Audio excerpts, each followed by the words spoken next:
Hello everyone, it is Jennifer from Tarle Speech. Have a very popular question. How do you pronounce ʻwʊdən, which means made from wood? This word looks simple, but it is really difficult for a lot of my students. What I hear most of my students say is ʻwʊdən, ʻwʊdən, ʻwʊdən.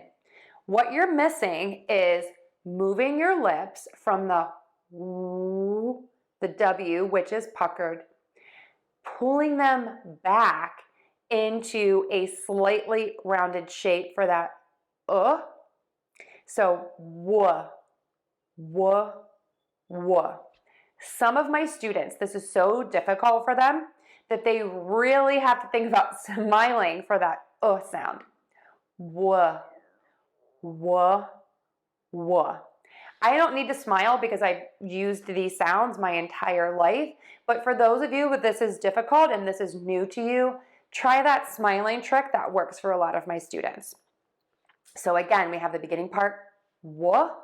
Most people say the dun at the end just fine. If you're curious, touch the tip of your tongue to that spot where the teeth meet the skin on the mouth.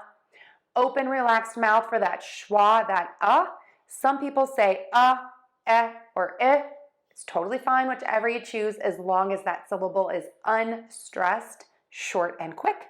And with the end, air moves out of your nose as your tongue touches the spot where your teeth meet the skin on the roof of your mouth. Let's put it all together.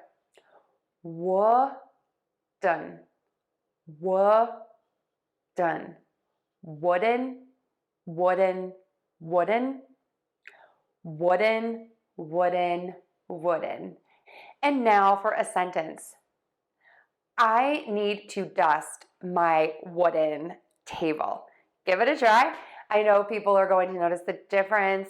Thank you so much for all of your comments and your likes and your shares. Keep those coming.